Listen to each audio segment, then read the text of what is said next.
everyone, I'm Rincey and this is Rincey Reads. Today I'm going to do part 1 of my top 12 books of 2012. Today you're going to get numbers 12 through 7 and then next Tuesday you guys are going to get numbers 6 through 1. These are ranked. Relatively speaking, some of them could be switched around just a little bit. This is just based on books that I read this year and not just books that were released this year because I didn't really read that many books that were released in 2012. These are just my favorites that I have read in the past year. The first book is Agatha Christie's The Murder of Roger Ackroyd. Earlier this year I read 2 Agatha Christie books and it was my first time reading Agatha Christie since high school. I wasn't really sure what to expect from the book, and so when I started reading it, I wasn't really crazy about it, but then the ending kind of just blew me away and it completely changed my mind about the book. This completely surprised me and I just cannot wait to read more Agatha Christie novels. At number 11, I have Anna Dressed in Blood by Kendare Blake. I'm not someone who is too much into horror or scary or gory novels, but this book was really good and I thoroughly enjoyed it. It reminded me a lot of the TV show Supernatural, so if you like that show, you probably would like this book. This book wasn't perfect. The romance in here was a little bit weird. I find that most people who do reviews on this basically say the same thing, that the romance is weird and doesn't completely make sense, but every other aspect of this book is really good. At number 10, I have The Name of the Star by Maureen Johnson. This is the first Maureen Johnson book that I ever read and it definitely did not disappoint whatsoever. It was not the book that I thought it was going into it, but I still really enjoyed this book a lot. It was so entertaining and I could not put it down. At number 9, I have The Book Thief by Marcus Zuzak.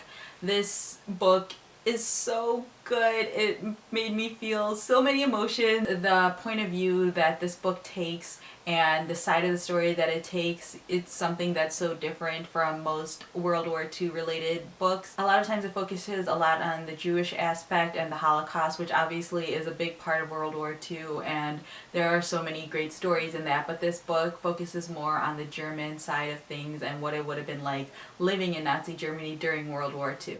At number 8, I have The Art of Fielding by Chad Harbach. This is such a good book. I'm gonna just keep saying that for every book. Obviously, these are all really good books. The writing in this novel is just top notch. This is very much a character driven novel. There isn't a lot of like action or plot necessarily. The characters in here just go through so much. I don't know how exactly this author does it, but you get so invested in these characters' lives and you want to know so badly what happens to them and you want everything to turn out okay for them, even though they aren't necessarily perfect characters. They are flawed characters, which just makes them more interesting. And at number 7, I have The Fault in Our Stars by John Green. I don't think I really need to talk too much about this book other than it's really well written and it made me feel so many emotions. John Green is just such a great writer. Even though this book does have insta-love, I still loved it, which really says a lot about the way that he writes because I usually hate any book that has insta-love in it. You care a lot about Hazel and Augustus. I definitely was reading this at work and when I got to a certain point in the novel I started to cry at my desk and that was really awkward, but I just needed to know what was going to happen to them, so I just kept reading and I didn't really care that I was awkwardly like wiping away tears. I basically devoured this book. And I kind of just keep telling people to read this book or to read John Green in general. Even though it has to deal with cancer, this is not the book that you're expecting when you hear the synopsis of it. It's so much more than that. Those are numbers 7 through 12 of my top 12 books of 2012. Next Tuesday I'll be releasing numbers 1 through 6. Feel free to leave comments down below about some of your favorite books that you've read this year, or if you guys have any guesses about what you think will be in the top 6. Also, just one quick thing, I recently passed 1,000 subscribers on my channel and I kind of freaked out when I saw that. It's kind of insane to me, the fact that I've hit 1,000 subscribers already. I am so grateful. I just don't even have the words right now for it. I do have something special planned, so you guys can look forward to that. I'll have more details in next week's video, but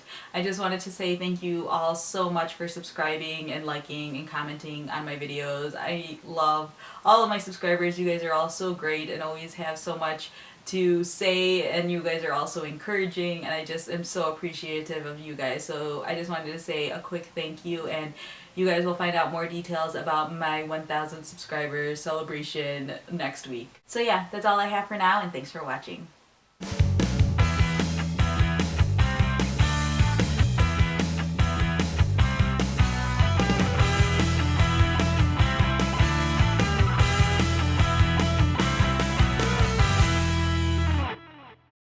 Today you're going to get numbers 12 through 6, and then next Tuesday you guys will get, no.